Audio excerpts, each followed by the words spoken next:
नमस्कार। कार्यक्रम कोरोना अर्थतन्त्र र बजेटमा यहाँहरूलाई हार्दिक स्वागत छ। म रञ्जन झा।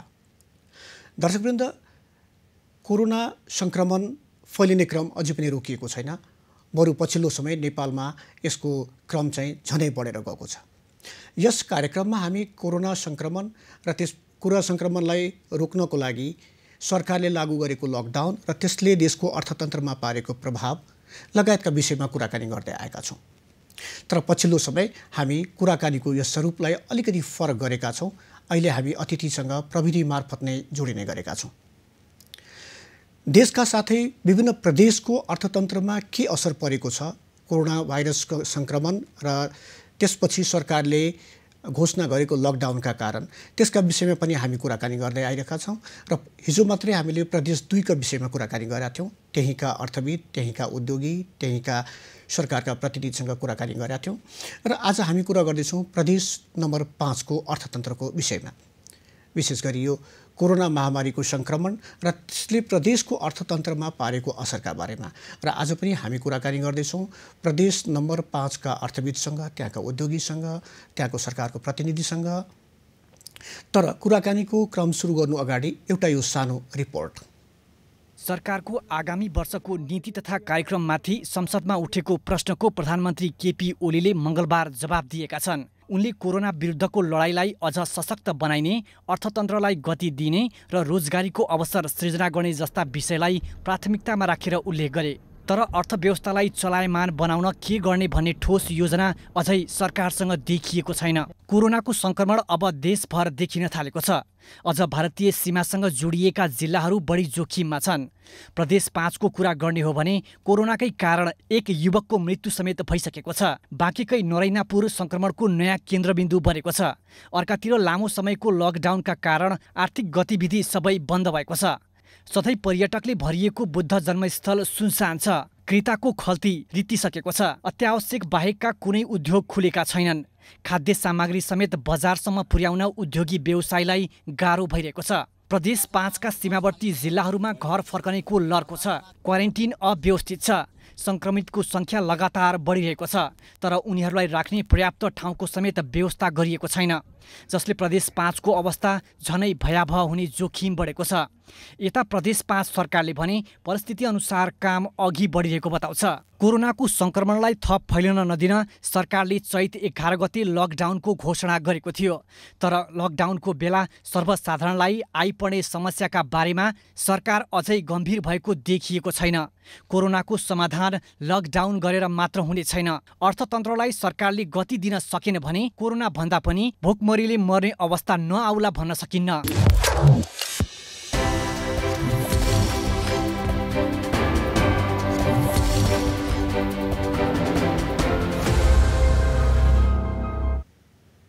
हामी आज कुरा गर्दैछौँ प्रदेश नम्बर 5 को अर्थतन्त्रका विषयमा। कुराकानी अगाडि प्रदेश 5 को बारेमा थोरै। प्रदेश 5 को क्षेत्रफल 22,288 वर्ग किलोमिटर रहेको छ र त्यहाँको जनसङ्ख्या 2068 को जनगणना अनुसार यदि हामीले कुरा गर्ने हो भने 45,40,222 रहेको छ। यसमा 12 वटा जिल्ला, 6 वटा पहाडी र 6 वटा तराईका जिल्लाहरू समावेश गरिएर प्रदेश नम्बर 5 मा राखिएको छ।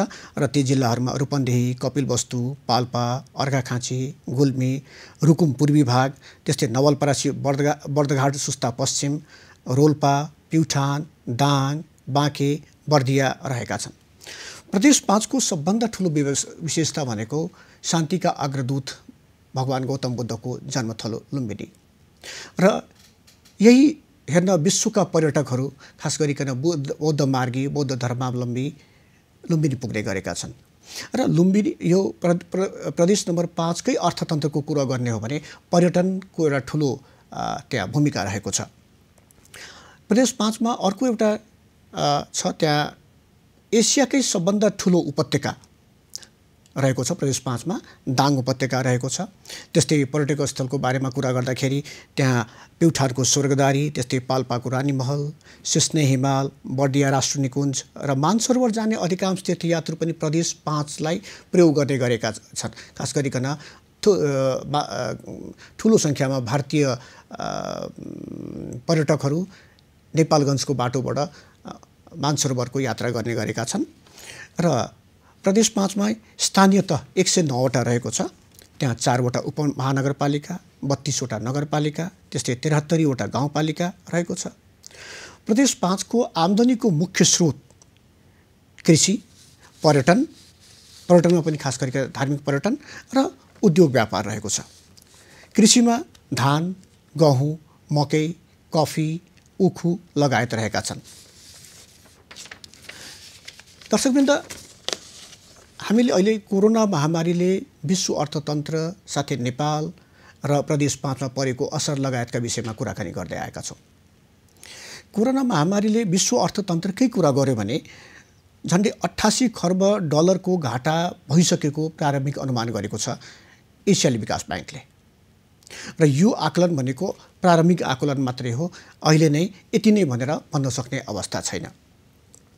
यसैगरी केही दिन अघि मात्र अन्तर्राष्ट्रिय मुद्रा कोषले विश्वको आर्थिक वृद्धि दर -3% खुम्चने आकलन गरेको थियो र भर्खरै मात्र आएको एउटा प्रतिवेदनले के देखाएको छ भने विश्वका झन्डै 6 करोड जनसङ्ख्या अति गरिबीतर्फ धकिलिनेछन् यो महामारीको कारणले गर्दाखेरि। अब उनीहरूको अति गरिबीको अर्थ चाहिँ दैनिक आम्दानी 1.9 अमेरिकी डलर भन्दा कम रहेकोमा चाहिँ उनीहरूले अति गरिबी त्यस्ता व्यक्तिलाई अति गरिबीमा गनिएको छ र यो महामारीका कारण मात्रै कम्तीमा 6 करोड नयाँ व्यक्ति अति गरिबीतर्फ धकिलिने देखिएका छन्। कोरोनाको यो सङ्कटका कारण तेल, खास गरिकन खाडी मुल्क, तेल उत्पादक मुल्कमा चाहिँ बढी समस्या देखिएको छ। त्यहाँ हामी हेर्छौँ तेलको मूल्यमा भारी कमी भएको छ, भारी कटौती भएको छ, जसले गर्दाखेरि ती राष्ट्रहरूले त्यहाँ काम गर्ने श्रमिकको सङ्ख्यामा पनि ठुलो कटौती गर्दै आएको देखिएको छ।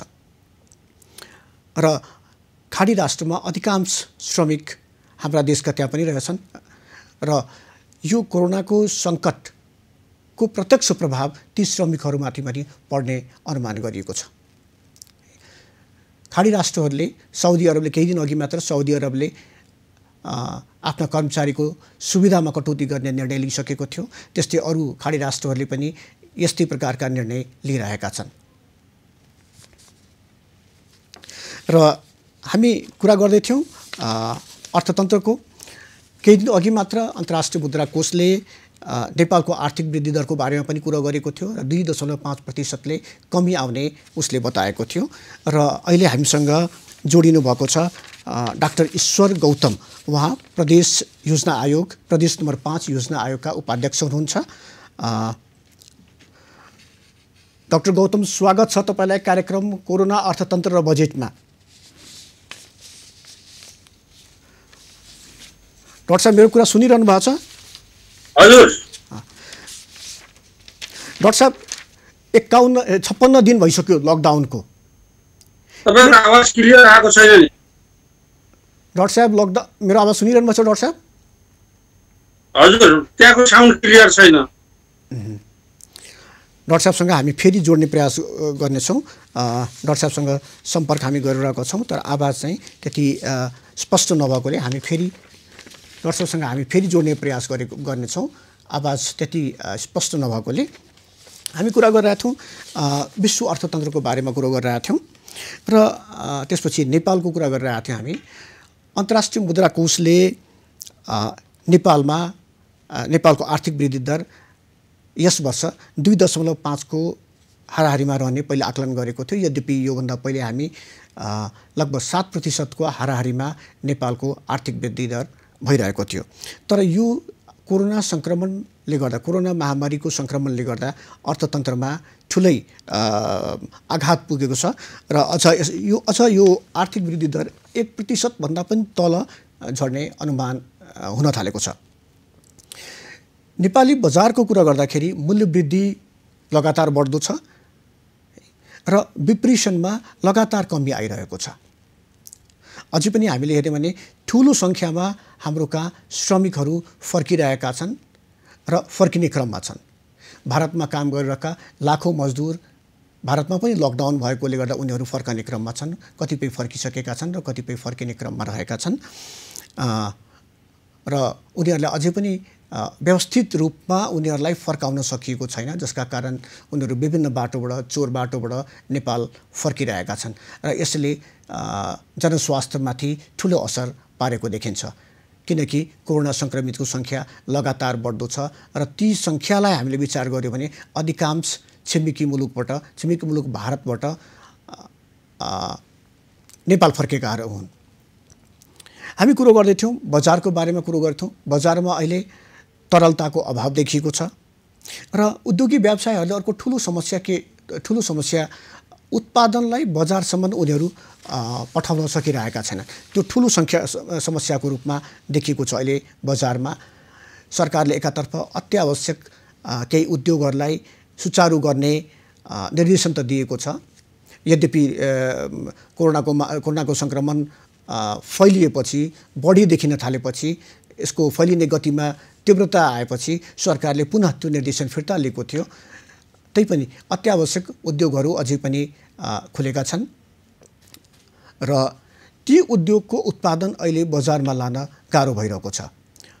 उद्योगी व्यवसायहरूले लगातार पासको समस्या भयो, स्थानीय प्रशासनले सहयोग गरेन लगायतका गुनासो गर्दै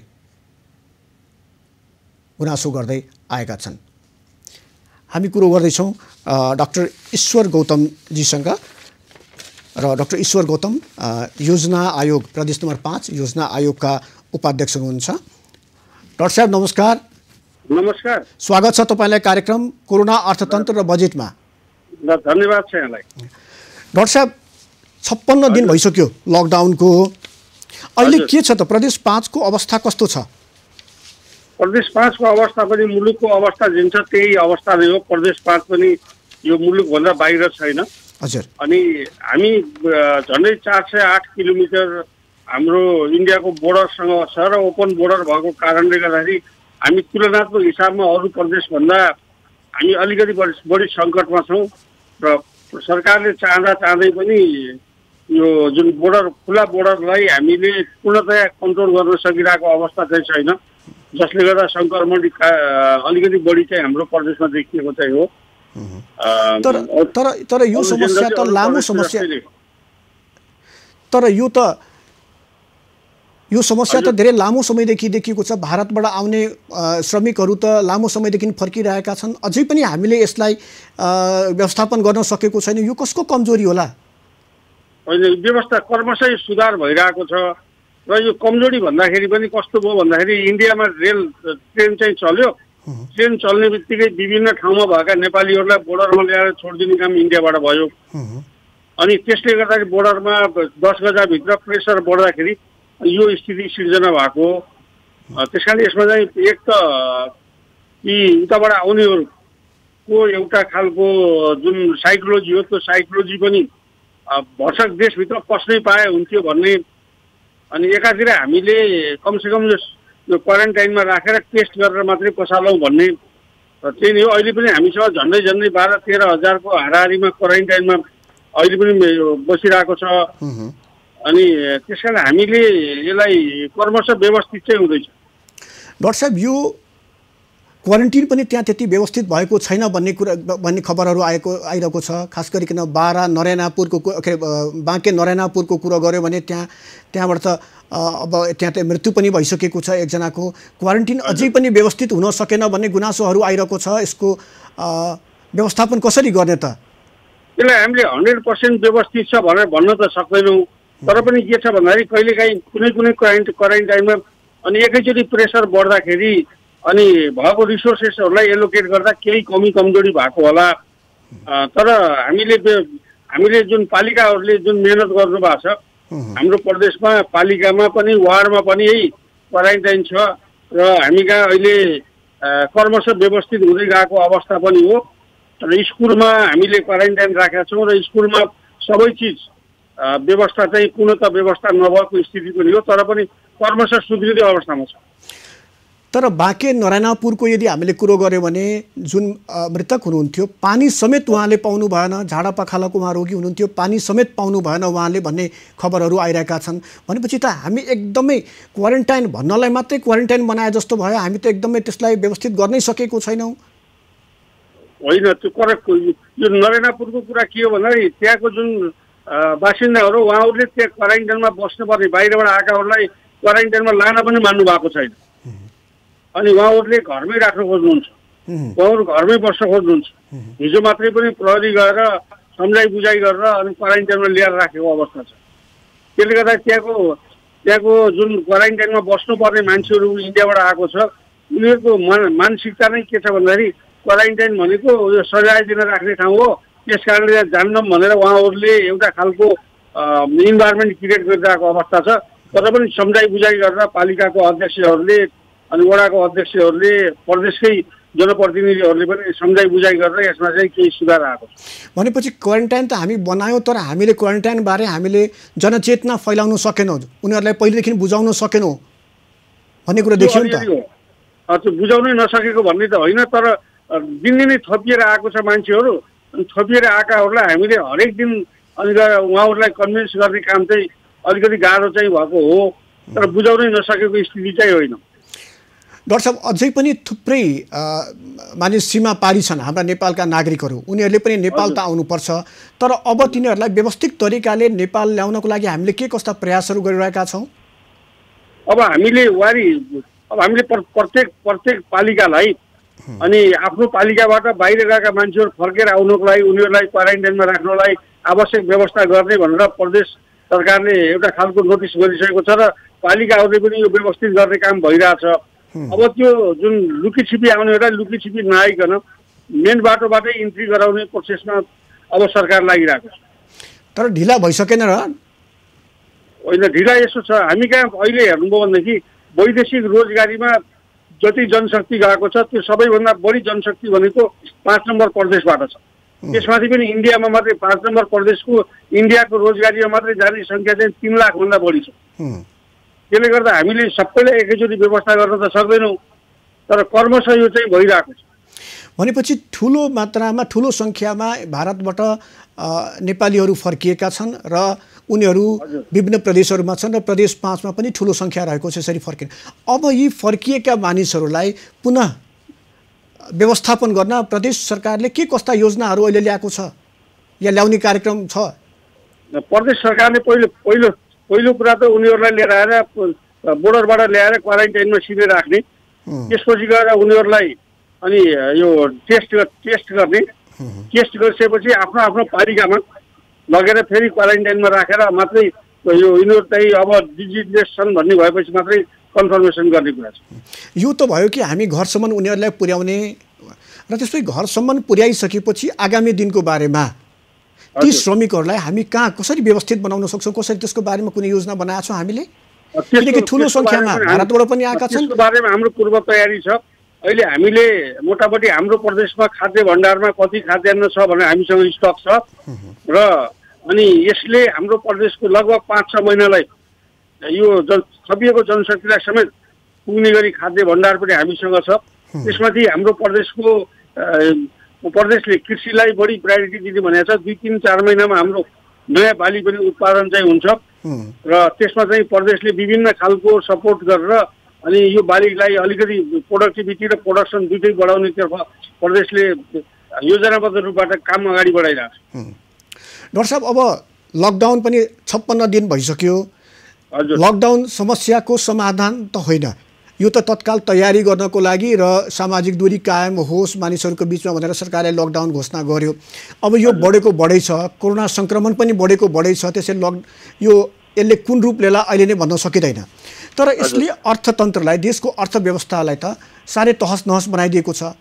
अब यसलाई पुनर्जीवन दिनको लागि प्रदेश सरकारको तयारी चाहिँ के कस्तो छ? अब हामीले एउटा के गरेका छौँ भन्दाखेरि अहिले 5 नम्बर प्रदेशबाट वैदेशिक रोजगारीमा भएका वा विदेशमा भएकाहरूको इन्फर्मेसन कलेक्सन गर्ने भनेर प्रदेश सरकारले एउटा एप ल्यास गरेको छ र यसलाई हामीले यसको इन्फर्मेसन कलेक्सन गर्दैछौँ र जति इन्फर्मेसन आउँछ त्यसैको स्याम्पल मानेर हामीले विदेशबाट आउनेहरूले मान्छे मात्रै आउँदैन, उसले सिप पनि बोकेर आउँछ र कस्तो खालको सिप बोकेर आउँछ र उसलाई यहाँ कस्तो सेक्टरमा लगानी गर्न सकिन्छ उसको सिपलाई भनेर प्रदेश सरकारले एउटा प्लानिङ एकातर्फ गर्दैछ भनेदेखि अर्कोतर्फ हाम्रो अनुमान के छ भन्दाखेरि धेरै जनशक्ति कृषि क्षेत्रसँग बढी सम्बन्धित होलान् भनेर हामीले कृषि क्षेत्रको आधुनिकीकरणको लागि र कृषि क्षेत्रको विविधीकरणको लागि हामीले यो योजनाबद्ध रूपबाट काम गरिरहेका छौँ। हजुर, अनि यो के अरे उद्योगी व्यावसायिकहरूको कुरा गर्दा प्रदेश 5 का उद्योगी व्यवसायीहरू पनि त्यति सन्तुष्ट देखिएका छैनन् सरकारको क्रियाकलापबाट। उनीहरू चाहिँ सरकारको तर्फबाट असहयोग भयो भनेर भन्दैछन्, किनकि अब अत्यावश्यक सामग्री उत्पादन गर्ने त्यसलाई बजारसम्म पुर्याउने भनिएको छ, तर बजारसम्म पुर्याउन उनीहरूलाई गाह्रो भइरहेको छ भन्ने गुनासोहरू आइरहेको छ। के यो स्थानीय के अरे सरकार र उद्योगी व्यवसायी बीच यो के अरे वार्ता नहुन सकेको या कतै कमी देखियो? मलाई त्यस्तो लाग्दैन, किनभने उद्योगी व्यापारीहरूका प्रतिनिधिहरूसँग हाम्रो निरन्तर वार्ता पनि चलिरहेछ, छलफल पनि चलिरहेछ र अहिले उत्पादन भएको खास गरी कृषि उत्पादनलाई बजारसम्म ल्याउनको लागि प्रदेश सरकारले कृषि एम्बुलेन्स भनेर त्यो कार्यक्रम चलाएको छ। तरकारीहरू फलफुलहरू यो गाउँमा भएको उत्पादन बजारमा पनि नियमित रूपमा आइरहेको अवस्था हामी कहाँ छ अहिले। अनि त्यस्तै गरिकन साना उद्योग र घरेलु कुटीर उद्योगहरूलाई सञ्चालन गर्नको लागि आवश्यक वातावरण सिर्जना गर्ने काममा स्थानीय पालिकासँग सहकार्य गरेर यसको योजना पनि बनिरहेको स्थिति छ। त्यसैले यो उद्योगी व्यापारीहरूको यो गुनासो अलिअलि गुनासो त हुनु स्वाभाविकै पनि हो, किनभने लकडाउनको स्थिति हो, खुला रूपमा बिक्री वितरण गर्न पाइएको छैन, सर्टेन टाइममा मात्रै बिक्री वितरण गर्न पाइएको छ। त्यसले गर्दा गुनासो आउनु अस्वाभाविक चाहिँ होइन, तर जुन हिसाबले अतिरञ्जन किसिमबाट गुनासो आयो भन्ने छ त्यो चाहिँ होइन। ठिक छ डाक्टर साहब, अन्तमा अब सरकार अहिले बजेट निर्माणको प्रक्रियामा लागेको छ। हजुर, सरकारसँग के अपेक्षा राख्नु भएको छ? प्रदेशको लागि के कस्तो वस्तु के विषयलाई प्राथमिकता दियोस्? हामीलाई त अहिले कस्तो लाग्छ भन्दाखेरि यो ठुला आयोजनाहरू भन्दा पनि अहिलेको कन्डिसनमा अनि यो खास गरिकन सरकारले रोजगारमूलक कार्यक्रमहरूलाई फोकस दियोस्।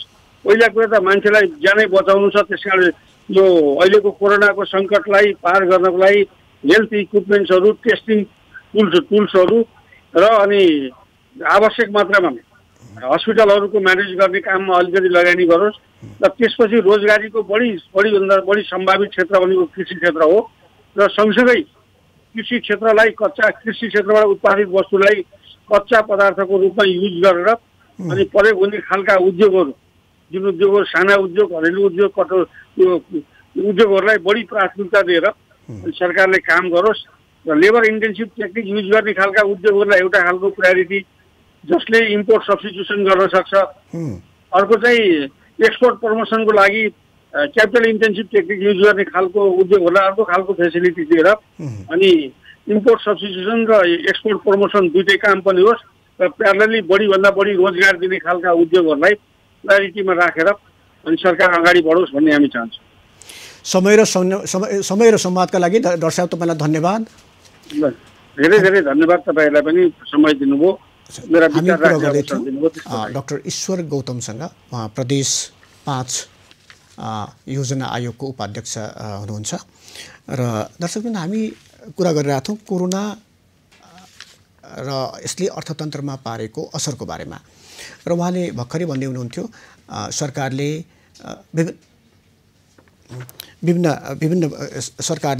विभिन्न किसिमका योजनाहरू बनाइरहेको छ, श्रमिकहरूलाई व्यवस्थित गर्ने, क्वारेन्टिनलाई व्यवस्थित गर्ने। र अहिले नै अब हामीसँग जोडिनु भएको छ सुरेन्द्र प्रसाद श्रेष्ठजी, उहाँ उद्योगी हुनुहुन्छ। सुरेन्द्रजी, स्वागत छ कार्यक्रम कोरोना अर्थतन्त्र र बजेटमा। धन्यवाद छ यहाँलाई। सुरेन्द्रजी, के छ अहिले प्रदेश 5 मा उद्योगी व्यवसायीहरूको अवस्था कस्तो छ? के कस्तो अप्ठ्यारोहरू भोगिरहनु भएको छ? अब देशमा नै छ सबै समस्या, प्रदेश 5 को मात्र होइन। समस्याहरू धेरै नै छन् र भोलिका दिनहरूमा अझै ठुल्ठुलो समस्याहरू आउँछ। यो समस्याहरूलाई कसरी चाहिँ पार गर्दै चेर गर्दै लैजाने भन्नेतिर हामी उद्योग व्यवसायहरू लागिरहेका छौँ। यो उद्योगी व्यवसायको मात्र समस्या नभएर सम्पूर्ण विश्वभरि नै आएको समस्या, त्यसमा पनि अहिले नेपालमा सम्पूर्ण पर्ने समस्या हो यो। हामी औद्योगिक व्यवसायलाई मात्र परेको समस्या भने छैनौँ यो हामीले। अहिले विशेष गरी प्रदेश नम्बर 5 को कुरा गर्दाखेरि त्यहाँको उद्योगहरूमध्ये कति जति उद्योग खुलेका छन् र कति बन्द छन्? अब सरकारले तोकेका उद्योगहरू यहाँ केही खुल्ला छन्, त्यसमा पनि त्यो पूर्ण रूपमा सञ्चालन भइरहेको अवस्थाहरू छैनन्। कतिपय कुराहरूमा धेरै समस्या छ, नीति निर्देशनहरू समयमा चाहिँ डेलिभर हुन नसक्ने र त्यो कार्यान्वयनको पक्षमा केही अप्ठ्याराहरू उद्योग सञ्चालन गर्न भन्ने, त्यसको लाई चाहिने नीति नियमहरू निर्देशिकाहरू समयमा नआइपुग्ने र धेरै जटिलहरू अब गरेपछि त्यहाँ लागेका श्रमिकहरूलाई भवितव्य भएर भोलि चाहिँ त्यो यो संक्रमणले छोयो भने उद्योगीहरू जेल पर्ने जस्तो समस्याले गर्दाखेरि यहाँका उद्योगीहरू चाहिँ धेरै त्रसित अवस्थामा चाहिँ हामीले देखिरहेका छौँ। उद्योग सञ्चालन पनि डराइ गर्नुपर्ने अवस्थाहरू आइरहेको छ। सुरेन्द्रजी, निजी क्षेत्रलाई पनि तपाईँ प्रतिनिधित्व गरिरहनु भएको छ। अहिले निजी क्षेत्रका उद्योगी व्यवसायीहरूले जस्तै अब एकातर्फ त यो उद्योग सञ्चालन गर्दाखेरि केही समस्याहरू आएका छन् नीतिहरूको अभावका कारण, अरू के कस्ता समस्याहरू भोगिरहेका छन्?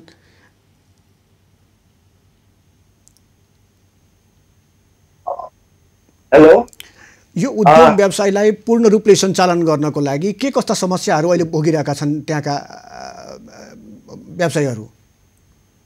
अब उद्योग पूर्ण रूपमा सञ्चालन अहिलेको अवस्थामा हुने अवस्था पनि छैन। अब उद्योग सञ्चालन गर्ने भने त्यसमा चाहिने कच्चा पदार्थदेखि लिएर त्यसका श्रमिकहरूदेखि लिएर बजार चाहिँ बन्द रहनु, उद्योग सञ्चालन मात्र गरेर के गर्नु होइन, त्यसमा पनि कच्चा पदार्थहरू चाहिँ नपाउने अवस्थाहरू छ। त्यो मैले अघि नै भने, त्यही भएर पूर्ण रूपमा सञ्चालन हुन सकेको छैन। 15 देखि 20% को हाराहारीमा यहाँका उद्योगले आफ्नो क्यापेसिटीको 30% मात्र आफ्नो उत्पादनहरू गरिरहेको छ। यस्तो समस्याहरू छन्। यो लकडाउन पिरियडलाई अब खुकुलो पार्दै समय र यसको कसरी गर्न सकिन्छ, कुन ठाउँमा समस्या छ छैन, त्यो सबै हेरेर सरकारले कसरी उद्योगहरूलाई चाहिँ सञ्चालन गर्न सकिन्छ त्यो प्रति चाहिँ विज्ञहरू राखेर एउटा सल्लाहको साथ, विज्ञहरूको बुद्धिजीवीहरूको सल्लाहका साथ यो उद्योगहरू, सम्पूर्ण उद्योगहरू सञ्चालनमा ल्याउँदा चाहिँ उत्तम हुने थियो र यो क्षेत्रको लागि पनि राम्रो हुनेछ। अब अहिले अधिकांश उद्योगहरू त बन्दकै अवस्थामा छन् र आगामी दिनमा यसलाई पुनः पूर्ववत रूपमा सञ्चालन गर्नको लागि के गरिदिनु पर्ला जस्तो लाग्छ सरकारले? पूर्णत रूपमा सञ्चालन हुन धेरै गाह्रो छ। अब हामी होटल पर्यटन व्यवसाय नै यो लकडाउन पछि पनि 70-80% लगभग बन्दै भएर जाने अवस्थाहरू हामीले अहिलेको अवस्थामा देखिरहेको छौँ। र विशेष गरी झन् प्रदेश 5 को कुरा गर्दाखेरि लुम्बिनी होइन ठुलो सङ्ख्यामा पर्यटकको केन्द्र पनि हो, त्यो पर्यटकको हबको रूपमा हो। यहाँ विशेष गरेर के अरे जो उद्योगी व्यवसायी साना मझौला उद्योगीहरूदेखि ठुला उद्योगहरू, ठुलो यो होटल व्यवसायहरू छन्, उहाँहरूलाई ब्याङ्कदेखि लिएर केही प्याकेजहरू, ब्याङ्कका ब्याजहरू, नयाँ किसिमका कार्यक्रमहरू राज्यले ल्याउनु पर्छ र साना उद्योगीहरूलाई पनि यो कर्जाको पुनर्लेखन गर्ने हिसाबले चाहिँ नयाँ प्याकेजहरू, राहतहरू ल्याएर आउनुपर्छ। तब पनि हामीले केही मात्रामा इकोनोमीहरू, अर्थतन्त्रहरूलाई सञ्चालन गर्न सक्छौँ। जब अब भोलिका दिनहरूमा हाम्रा विदेशमा गएर रोजगारी त लिइरहेका व्यक्तिहरू, हाम्रा नेपाली दाजुभाइ दिदीबहिनीहरू लगभग 15 देखि 20 लाख चाहिँ फर्केर आउँदैछ। त्यसलाई कसरी म्यानेज गर्ने? हुन त एउटा यो समस्याको साथसाथ यो चुनौतीका साथसाथ अवसरहरू पनि आउँछ। त्यसलाई चाहिँ क्याच गर्नुपर्ने राज्यले हुन्छ। तिनीहरू फर्केर आउँदा केही सिपहरू लिएर आएको हुन्छ, उहाँहरूको सिप अनुसारले योजनाहरू ल्याउने, ती योजनाहरू कार्यान्वयनको पक्षमा ल्यायो भने जस्तो कृषिमा हुन सक्छ, अरू प्राविधिक कुराहरूमा हुन सक्छ होइन, तिनीहरूलाई क्याच गर्ने गरी योजनाहरू ल्यायो भने अब यो क्षेत्र होइन राष्ट्रको लागि नै चाहिँ यसले चाहिँ राम्रो दिशातर्फ लाग्छ होला जस्तो मलाई लाग्छ। यसका लागि जुन अहिले भन्नुभयो जस्तै श्रमिक व्यवस्थापनको कुरा गर्नुभयो, यसका लागि सरकारसँग या सरकारका प्रतिनिधिसँग तपाईँहरूको कुनै छलफल या सहकार्यका लागि यस्तो कुनै वार्ता भएको छ? आफ्नो योजना तपाईँहरूले उतातिर राख्नु भएको सरकारतर्फ राख्नु भएको छ हैन? नेपाल उद्योग वाणिज्य महासङ्घका हाम्रा अध्यक्ष भवानी राणा, वरिष्ठ उपाध्यक्ष, अब हाम्रो शेखर गोल्छा लगायत हाम्रा उपाध्यक्षज्यूहरू, हाम्रो एउटा प्रतिनिधि मण्डल, म बुटोलमा बसे तापनि यी कुराहरू मलाई म्यासेजहरू आइरहेको छन्। श्रमिकदेखि लिएर आउने अर्थतन्त्रको विषयमा के हुन्छ भनेर एउटा सुझावहरू चाहिँ हामीले पेश गरेका छौँ। ती सुझावहरू अहिले पूर्ण रूपमा लागू भएको छैन। नीति सबभन्दा दुःखको कुरा, नीति तथा कार्यक्रममा उद्योगी व्यवसायहरूलाई छुने गरी कुनै पनि नीति तथा कार्यक्रम नआइरहेका आशा गरौँ। बजेटले चाहिँ निश्चय पनि चाहिँ हाम्रा यहाँका आम नागरिकदेखि लगायत हाम्रो उद्योगी व्यवसायलाई पनि चाहिँ समेट्ने गरी बजेट आउँछ भन्ने हामीले आशा लिएका छौँ र देशले अबको दिनमा फुजुल खर्च भन्दा पनि यसको वास्तविकता खर्च उत्पादनशील क्षेत्रमा र यो भौतिक निर्माणतिर विकास जन्य खर्चमा चाहिँ बढी ध्यान दिनुपर्छ र तल्लो लेभलकोमा कसरी चाहिँ इकोनोमी रन गराउने ती प्याकेजहरू दिएर तल्लो जो चाहिँ दिनदिनै कमाउने खाने व्यक्तिहरू कहाँ चाहिँ एउटा चाहिँ इकोनोमी अर्थतन्त्र पुग्नु पर्यो।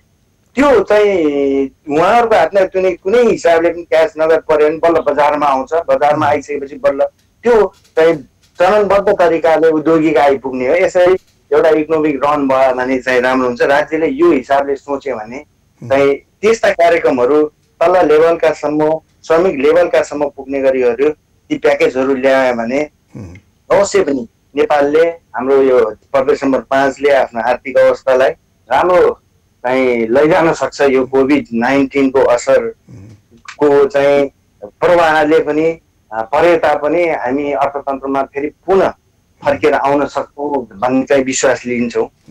अब अहिले अर्थतन्त्रको कुरा गर्दाखेरि अर्थतन्त्र बिल्कुलै ठप्पको अवस्थामा रहेको छ र अर्कातर्फ एउटा रमाइलो पक्ष के छ भने सरकार अहिले बजेट निर्माणको प्रक्रियामा लागेको छ। यसपालिको बजेटमा हामीले के कुरालाई प्राथमिकता दिनु पर्ला र के कुरामा कटौती गर्नु पर्ला जस्तो लाग्छ? अब विशेष त गरेर राज्यले उत्पादनशीलमा नै चाहिँ बजेट चाहिँ केन्द्रित भएर आउनु पर्दछ। यो कोरोनाको कहरको बीच यो कोभिड-19 को कहर छ, यसले आर्थिक वर्षको बजेट आउन लागेको छ। यसले चाहिँ विशेष गरेर अब हाम्रा 15 देखि 20 लाख ती युवाहरू फर्केर आउँदैछन्। ती गाउँका हिजो पनि सिप भएका गाउँमा खेतीपाती गर्ने र केही नयाँ सिपहरू लिएर आउने हुँदाखेरि कृषिमा विशेष कार्यक्रम मार्फत चाहिँ यो युवाहरूलाई परिचालन संलग्न हुने गरी त्यस्ता कृषिका नीतिहरू ल्याउनु पर्ने मैले देखेको छु। आगामी बजेट मैले अघि नै भने अनुत्पादक कार्यक्रम भन्दा उत्पादनमूलक क्षेत्रमा जसले रोजगार बढी सिर्जना गर्छ त्यस क्षेत्रमा कार्यक्रमहरू ल्याउनु पर्ने हुन्छ। सिपयुक्त युवाहरूलाई जसले सिपहरू सिकेका छन् त्यस्ता सिकेका युवाहरूलाई लक्षित गरी योजनाहरू, राष्ट्रिय आयोजना जुन हुन्छ त्यसलाई प्रयोग हुने गरी नीतिहरू चाहिँ बन्नुपर्ने चाहिँ अहिलेको बजेटमा चाहिँ यो चाहिँ आउँछ। बजेट यो यस्तो नहोस् कि कनिका छरे जस्तो यहाँ पनि यो नभनेको मूल रूपमा यो कोभिड-19 ले पारेको असर, अर्थतन्त्रमा पारेको असरलाई यसलाई स्वभाव पुग्ने गरी चाहिँ सम्पूर्ण रूपले स्वभाव पुग्ने गरी चाहिँ यो बजेट चाहिँ आओस्। यो छ साना व्यवसाय, जस्तो विशेष गरेर व्यवसायहरूमा पनि साना व्यवसाय खाद्य आत्मनिर्भरतातिर चाहिँ हुने किसिमका त्यस्तालाई प्रोत्साहन गर्ने नीतिहरू चाहिँ आउने। हाम्रो त कस्तो छ एउटा भन्सारमा कति पैसा कति राजस्व उठ्छ आयमुखी हिसाबले मात्र, त्यो हिसाबले राज्य चलिरहेको हुँदाखेरि त्यो नभएर देशले नै कसरी उत्पादन गर्न सक्छ, निर्यात के वस्तुमा गर्न सकिन्छ त्योतिर ध्यान केन्द्रित गरी विशेष गरी कृषि उपज नै निर्यात गर्न सक्ने अवस्था हुन सक्छ हाम्रो भोलिका दिनहरूमा।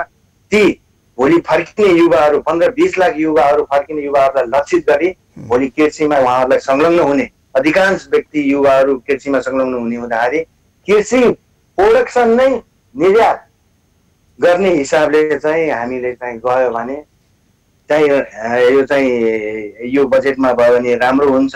अब विशेष गरेर उद्योगहरूलाई अहिले पर्न गएको समस्याहरू छन्। अब विद्युतकै समस्या छ, डिमान्ड चार्ज उद्योग बन्द छ, डिमान्ड चार्जहरू तिर्नु परिरहेको अवस्था छ। भोलि अब बर्खा लाग्दैछ र विद्युतले चाहिँ बढी उत्पादन गर्छ, सम्भवतः भारतले पनि यो आयातमा चाहिँ ड्युटीहरू लाग्यो हुँदा विद्युतमा पनि ड्युटी लाग्ने सम्भवतः होला या नहोला।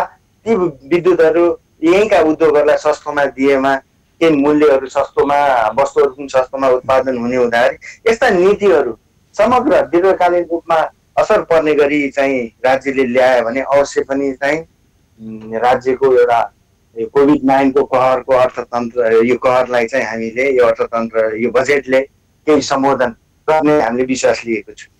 हस् त, समय र संवादका लागि यहाँलाई धन्यवाद। यहाँलाई पनि धन्यवाद। हामी कुरा गरिरहेका थियौँ सुरेन्द्र प्रसाद श्रेष्ठजीसँग। उहाँ प्रदेश नम्बर 5 का उद्योगी हुनुहुन्छ। र दर्शकवृन्द, हामी कुरा गरिरहेका थियौँ कोरोनाको सङ्कटको बारेमा, कोरोना महामारीले ल्याएको सङ्कटको बारेमा। यो कोरोना महामारीले नेपाल होइन विश्वभरि नै सङ्कट ल्याएको छ।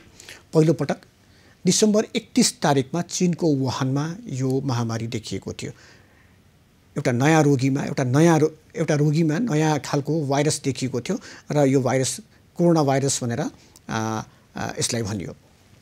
र त्यसपछि यो अमेरिका, युरोप लगायत विश्वका सबै देशमा अहिले फैलिसकेका छन्। विश्वकै कुरा गऱ्यो भने 50 लाखभन्दा बढी मानिस सङ्क्रमित भइसकेका छन् कोरोना भाइरसबाट र 3,25,000ले मृत्युवरण गरिसकेका छन् कोरोना भाइरसका कारण। खुसीको खबर के छ? 19,70,000भन्दा बढी मानिस कोरोना भाइरसबाट निको भएर घर फर्किसकेका छन्। यस्तै अमेरिकाको मात्रै कुरो गऱ्यो भने अमेरिकामा मात्रै 15,70,000 अमेरिकीहरू कोरोना भाइरसबाट सङ्क्रमित भएका छन् र 93,500 भन्दा बढीको त त्यहाँ मृत्यु नै भइसकेको छ कोरोना भाइरसका कारण, कोरोना महामारीका कारण।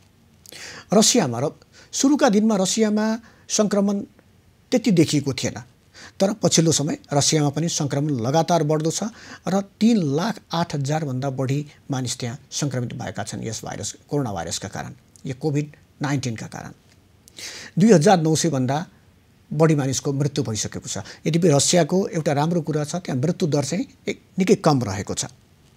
अर्कातर्फ युरोपमा सबभन्दा बढी प्रभावितमा स्पेन, त्यहाँ 2,78,000 भन्दा बढी मानिस त्यहाँ सङ्क्रमित देखिएका छन्। 27,700 भन्दा बढीको मृत्यु भइसकेको छ र पछिल्लो समय स्पेनमा सङ्क्रमणको सङ्ख्या पनि बिस्तारै घट्दै गएको छ भने मृत्यु हुनेको सङ्ख्यालाई पनि उनीहरूले बिस्तारै घटाउँदै लगेका छन्।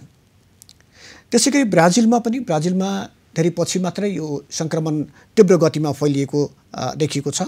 त्यहाँ 2,71,000 मानिस सङ्क्रमित छन्। 17,900 भन्दा बढीको मृत्यु भइसकेको छ। बेलायत युरोपमा अत्यधिक प्रभावित मध्येको देशमा पर्छ। 2,48,000 भन्दा बढी त्यहाँ पनि सङ्क्रमित छन्। 35,000 भन्दा बढीको मृत्यु भइसकेको छ बेलायतमा। र बेलायतमा मृत्यु हुनेमा थुप्रै नेपाली पनि रहेका छन्। इटालीमा 2,26,000 मानिस सङ्क्रमित छन्। 32,100 भन्दा बढी त्यहाँ मृत्यु भइसकेको छ। फ्रान्सकै कुरा गर्दा 1,80,000 सङ्क्रमित छन् भने 28,000 भन्दा बढी मृत्यु भइसकेको छ। छिमेकी मुलुक भारतको कुरो गर्ने भने 1,06,000 भन्दा बढी त्यहाँ सङ्क्रमित छन् र 3,300 को मृत्यु भइसकेको छ।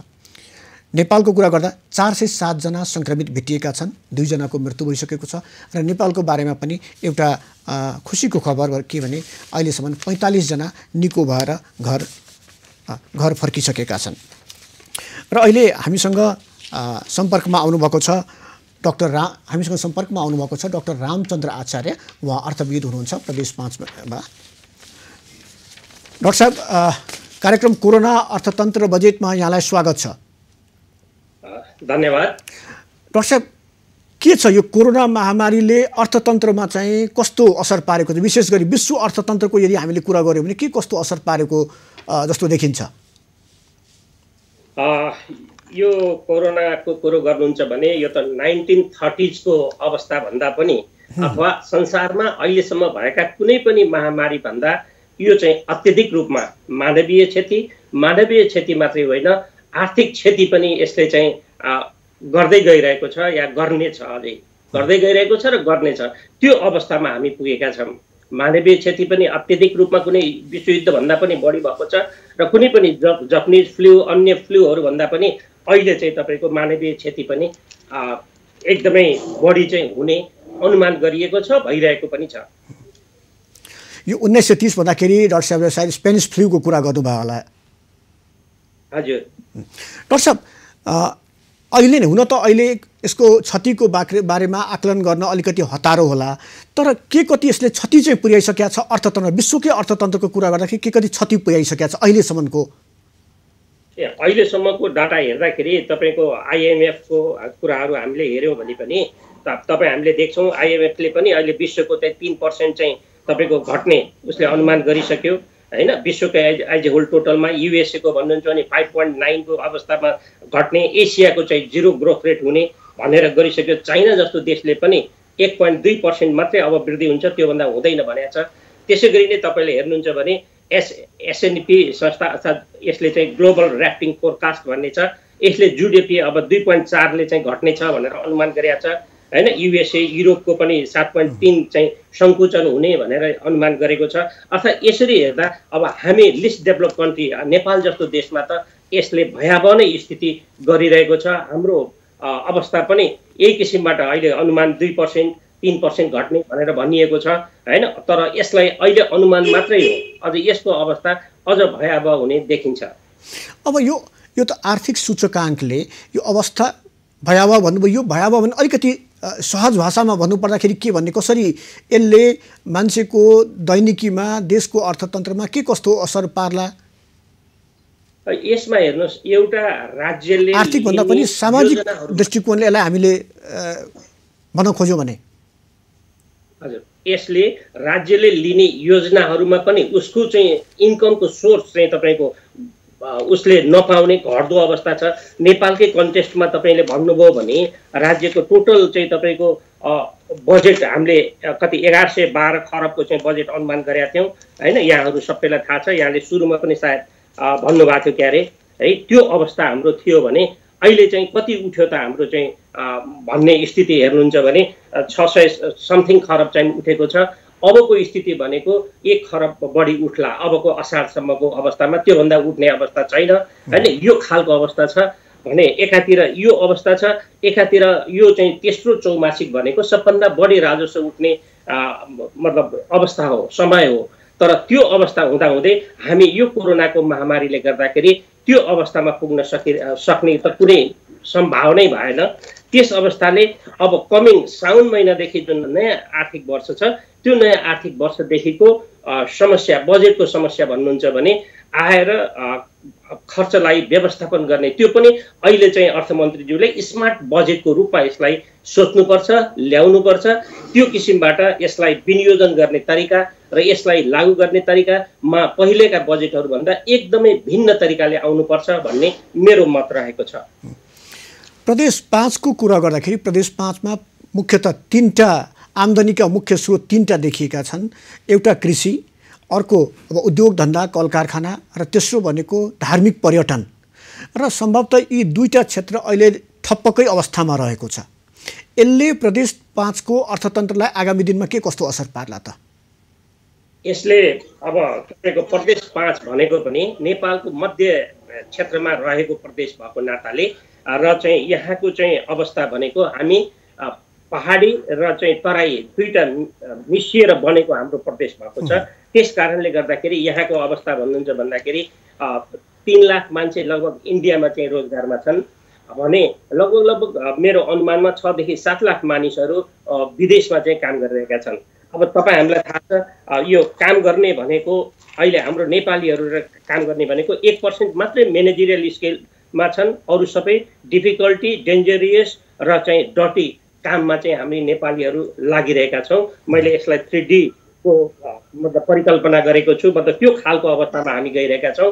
र यो रेमिटेन्सको अवस्थाबाट चलिरहेको देश जसमा लगभग कति 27% जति रेमिटेन्सले चाहिँ धानेको देशमा अब अबको अवस्था र आगामी वर्षको अवस्था निकै भयावह छ। यो घटेर तपाईँको लगभग 50% मात्रै बाहिरबाट कम्तीमा पनि आउँछन्। 40-45 लाख मध्ये तपाईँको 50% आउनु भनेको नेपाली हाम्रो 5 नम्बरमा पनि करिब 3 लाख मानिसहरू बाहिरबाट र 3 लाख चाहिँ इन्डियाबाट आउँदाखेरि 6 लाख मान्छेहरू हाम्रो प्रदेश 5 मा चाहिँ आउने चाहिँ अनुमान मैले गरेको छु।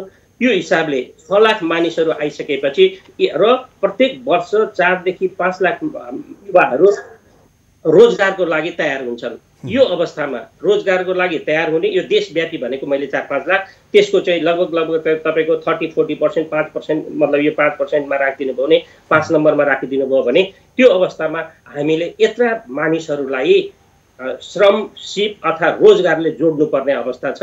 त्यस कारणले अबको हाम्रो व्यवस्थापन भनेको निकै चुनौतीपूर्ण छ। यस चुनौतीको बीचमा हामीले चाहिँ यो कोभिडको सँगसँगै कोभिडलाई व्यवस्थापन गर्नको सँगसँगै स्वास्थ्यको व्यवस्थापनको सँगसँगै नयाँ रोजगारी सिर्जना गर्ने खालका कामहरूमा हाम्रा बजेटहरूलाई विनियोजन गर्नुपर्ने आवश्यकता रहेको छ। विशेष गरी यो विदेशबाट आउनुहुने र भारतबाट आएका ठुलो सङ्ख्यामा कामदारहरू, त्यो भनेको अहिलेको सबभन्दा त्यसको व्यवस्थापन सबभन्दा ठुलो चुनौती रहेको छ। तपाईँले के देखिरहनु भएको छ? सरकारले उनीहरूलाई व्यवस्थापन गर्न कुनै सरकारले योजना बनाइरहेको छ?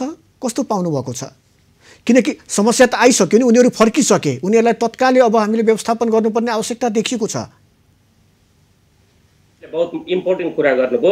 सरकारले यसमा व्यवस्थापन गर्न सकिरहेको छैन। यसमा हामी लुकाउनु हुँदैन, सरकारले पनि आफ्नो कमजोरीलाई ढाक्नु हुँदैन। म लाग्छ यसमा के गर्नु पर्थ्यो, अब जे भयो, तर के गर्नु पर्थ्यो भने मेरो टार्गेटमा सरकारले यो जेठ 25 गते भित्र, म त अझै एउटा समय सीमा नै भन्छु, जेठ 25 गते भित्र जति पनि यो इन्डियाका बोर्डरबाट रहेका र चाहिँ इन्डियाबाट आउने र बाहिरबाट पनि एकदम क्राइसिस भएकाहरूलाई लिएर चाहिँ तपाईँको चाहिँ यसलाई आफ्नो पालिकामा त्यहाँ टेस्ट गर्नु पनि यहाँ चाहिँ तपाईँको सम्भव छ बोर्डरमा टेस्ट गर्नु पर्यो, काठमाडौँमा टेस्ट गर्नु पर्यो र सम्बन्धित पालिकाको क्वारेन्टाइनमा लगेर छुट्याएर राख्नु पर्यो। टेस्टमा हामी एकदम पछाडि परेका छौँ। यो चाहिँ तपाईँको यहाँ बोर्डर साइडकै क्वारेन्टाइनमा राख्दाखेरि मानिस साइकोलोजिकल्ली बस्न चाहन्न, किनभने उनीहरू कति दिनदेखि एउटा आफ्नो परिवारको चाहिँ देख्न पाए मात्रै पनि हुन्थ्यो भन्ने खालले आएको साइकोलोजीमा हामीले बोर्डरमै राख्दाखेरि हामी असफल भएका छौँ। त्यस कारणले त्यसलाई व्यवस्थापन गरेर सम्बन्धित पालिकाकै स्कुलहरूमा, अहिले हामीसँग स्कुलहरू प्राइमरी स्कुल, मिडल स्कुल अथवा चाहिँ तपाईँको हाई स्कुल र कलेजहरू छन्, ती पालिकाहरूमा लगेर तिनीहरूलाई व्यवस्थित गरेर क्वारेन्टाइनमा राख्नुपर्छ र तिनीहरूको टेस्ट गरिनुपर्छ। टेस्ट गरिसकेपछि तिनीहरूलाई छुट्याइनुपर्छ, राख्ने पनि कुन कोठामा कोलाई राख्ने त्यसको पनि ग्रेड गरेर छुट्याएर तपाईँको राखेर। डाक्टर साहब, यो त तत्कालको लागि व्यवस्थापनको कुरा हामी अझ चाहिँ तपाईँको भन्नुहुन्छ भने यो कोरोना भनेको यो ठ्याक्कै चाहिँ यो महिनामा सकिन्छ भन्ने अवस्था हुँदैन। यो चाहिँ तपाईँको 6-7 महिना 1 वर्षसम्म पनि जान सक्दछ। त्यसैले यसलाई हामीले व्यवस्थापन गर्न दोहोरेनौँ भने हाम्रो जस्तो भर्खर अलिकति गति लिन लागेको देश अझ हामी कैयौँ वर्ष पछाडि पुग्ने प्रबल सम्भावनाहरू रहेको कुरो मैले यहाँलाई राख्न चाहन्छु। त्यसैले यो व्यवस्थापन गर्ने तरिका र यसपछि तपाईँको दोस्रो तरिका भनेको सरकारले टेस्ट बढाएर, हामीसँग किट कम छ, त्यस कारणले जहाँ अहिले चाहिँ हामी लक गरिरहेका छौँ, सिल गरिरहेका छौँ, त्यहाँ एउटा परिवारको एउटा मान्छे टेस्ट गरेर हामीलाई खर्च बढी परिरहेको छ। परिवारको सबै सदस्यहरूलाई एकैचोटि तपाईँको चाहिँ मिक्स गरेर स्वाब लिने र टेस्ट गर्ने, त्यसमा त्यो परिवारको सबै नेगेटिभ आयो परेन, नेगेटिभ आएन भने त्यसलाई बल्ल इन्डिभिजुअल गर्ने, यो खालको गरेर खर्चलाई किटको व्यवस्थापनलाई पनि सरकारले ध्यान दिन जरुरी मैले देख्छु। यो त तत्कालीन व्यवस्थापनको कुरा हामीले गर्यौँ, तर उनीहरूलाई दीर्घकालीन व्यवस्थापन कसरी गर्ने? किनकि सङ्ख्या ठुलो छ। तपाईँले भन्नुभएको अनुसार 5 लाखभन्दा बढी त प्रदेश 5 मै आउँदैछन्। ती जुन आएका मानिसहरू छन्, ती जुन आएका श्रमिक र कामदारहरू छन्, उनको दीर्घकालीन व्यवस्थापन चाहिँ कसरी गर्ने? के योजना हुन सक्छ? दीर्घकालीन व्यवस्था भनेको उनीहरूलाई क्वारेन्टाइनबाट निकालिसकेपछि अब हामीले तत्काल चाहिँ तपाईँको श्रम र सिपमा जोड्न आवश्यक छ। मैले भन्न खोजेको उनीहरू सिप लिएर आएका छन्, श्रम लिएर आएका छन्, त्यस्तो मान्छेको हामीलाई खाँचो छ। हेर्नुहोस्, प्रदेश 5 भनेको यस्तो उर्वर ठाउँ हो, हामी बर्दियादेखि लिएर परासीसम्म, नवलपरासीसम्म यो अवस्था, यो क्षेत्र भनेको हाम्रो धान गहुँको लागि उर्वर हो। त्यस्तै पहाडी मुलुक भन्नुहुन्छ भने हामी मकै गहुँ र कतिपय जिल्लामा धानै भन्नुहोस् र त्योदेखि बाहेक जडीबुटी फलफुल यसका लागि हामी नामी छौँ।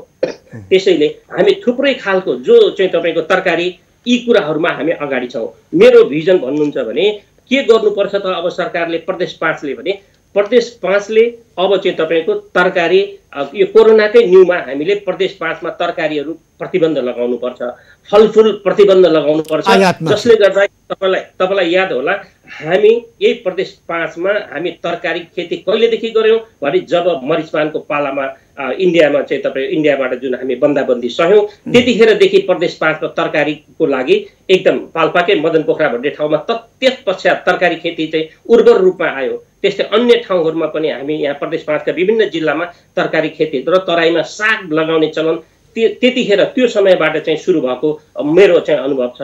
त्यस कारणले गर्दा यो हाम्रो लागि ठुलो अवसर पनि हो। यो अवसरलाई हामीले गुमाउनु हुँदैन।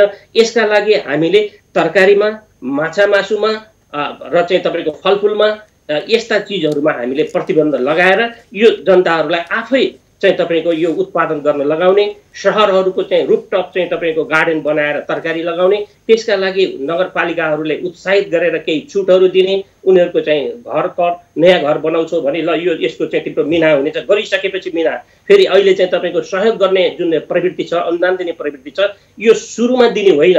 सुरुमा तपाईँ सिड मनी दिनुहोस्, तर तपाईँले उत्पादन हेरिसकेपछि उत्पादनको औसतमा अनि तपाईँ अनुदान चाहिँ तपाईँले पैसा चाहिँ अनुदानको रूपमा बल्ल पछाडि यति प्रोडक्सन गर्यौ भने तिमी यति पाउँछौ भनेर उनीहरूलाई उत्साहित गर्ने खालको हामीले चाहिँ गर्नु पर्यो। नत्र अहिले मानिस हेरेर हामी नातापाता हेरेर दल हेरेर दिने भन्ने जुन कुरो आइरहेछ त्यो रेकर्ड राख्न सक्नु पर्यो। त्यो रेकर्ड राखेर हामीले सहयोग दिन सक्यौँ भने हेर्नुहोस् धेरै यसले चाहिँ तपाईँको उत्पादनमा उत्साहित पनि ल्याउँछ, मान्छेहरू चाहिँ एकदम निसङ्कोच काम गर्न पनि थाल्छन्। त्यति मात्रै होइन, प्रदेश 5को चाहिँ तपाईँको डाँडाहरूमा जडीबुटी खेती प्रशस्त हुन्छ। हेर्नुहोस् जडीबुटीमा हामी जोड दिन सक्छौँ। अबको चाहिँ तपाईँको स्वास्थ्य भनेको यो अहिलेको यो मेडिसिन प्राकृतिक र चाहिँ तपाईँको आयुर्वेदिक मेडिसिनमा पनि हामी जान जरुरी छ। स्वास्थ्य क्षेत्रको कुरो गर्दा अब हामीले यो मात्रै होइन, हाम्रो देशमा सबभन्दा मतलब सुरुदेखि जुन चाहिँ भयो हाम्रो बाउ बाजेको पालादेखि त्यो कुरालाई हामी पुनर्जागरण गरेर हामीसँग भएको जडीबुटीलाई अब हामी चाहिँ एकदमै व्यापक रूपमा ल्याउनुपर्छ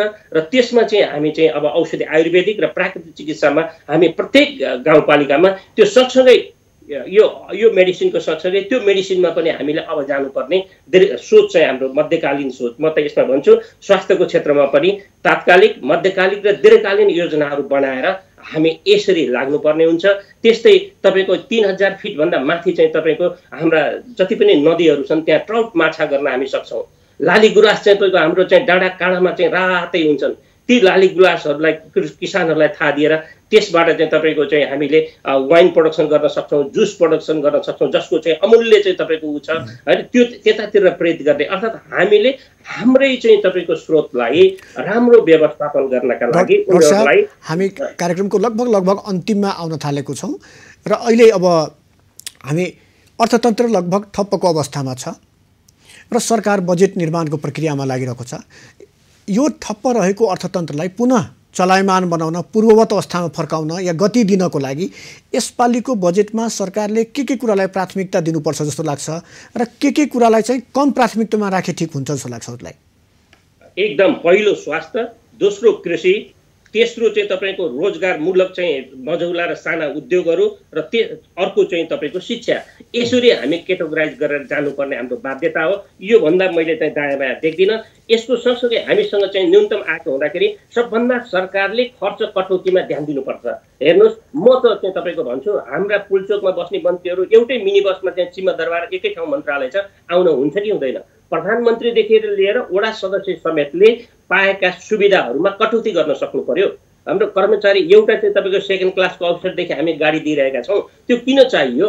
त्यो गाडीलाई एउटै टिम बनाएर एउटा एरियाको चाहिँ एउटै गाडीमा आउने मतलब एउटा काठमाडौँमा अथवा पोखरामा जहाँ मिल्छ त्यहाँ खालको चाहिँ हामी गर्नुपर्ने तामझाम गर्ने कुराहरूलाई चाहिँ भत्ता यो बैठक भत्तादेखि लिएर विभिन्न खालका जुन सुविधाहरू छन् ती सुविधाहरू गाडी यो सल्लाहकारका सुविधा पिएका चाहिँ सुविधाहरू कतिपय छन् त्यसलाई थोरै कटौती गर्न सक्नु पर्यो। प्रधानमन्त्रीकै कतिवटा चाहिँ तपाईँको सल्लाहकारहरू देख्नुहुन्छ पिएहरू देख्नुहुन्छ ती कुराहरूलाई अब प्रधानमन्त्रीदेखि लिएर वडा सदस्यसम्मका यो बैठक भत्तादेखि लिएर यो गार्डका सुविधा तपाईँको चाहिँ अब 30,000 कर्मचारीहरू यो साल अब हाम्रो रिटायर हुँदैछन् त्यो 30,000 कर्मचारीहरू जो रिटायर हुँदैछन् त्यसमा प्राविधिक हामीलाई जनशक्ति चाहिन्छ राख्ने अरू चाहिँ कर्मचारी नियुक्तिमा चाहिँ एक साल हामीले गर्नु हुँदैन हैन यो कुरामा चाहिँ हामी जानुपर्दछ।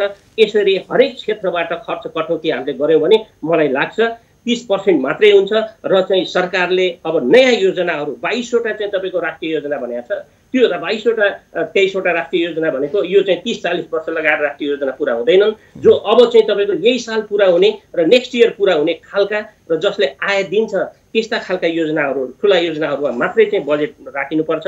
जस्तै तानाकोशी तुरुन्तै यो साल पुरा हुने सम्भावना छ। भैरवा गौतम बुद्ध पोखरा गौतम बुद्ध यो चाहिँ तपाईँको सिक्टन चाहिँ सिँचाइ योजना यस्ता खालका मैले तपाईँलाई उ गरेँ जसले हामीलाई चाहिँ तपाईँको तत्काल चाहिँ आम्दानी दिन्छन् त्यस्ता खालका कुराहरूमा हामी लगानी गरौँ अरूमा चाहिँ बजेट विनियोजन नगरौँ। र यो कुरो मैले भनिरहँदा प्रदेश 5 को सवालमा पनि यो तपाईँको मन्त्रीदेखि लिएर वडा सदस्यसम्मका खर्चहरू चाहिँ हामीले कटौती गर्न सक्छौँ।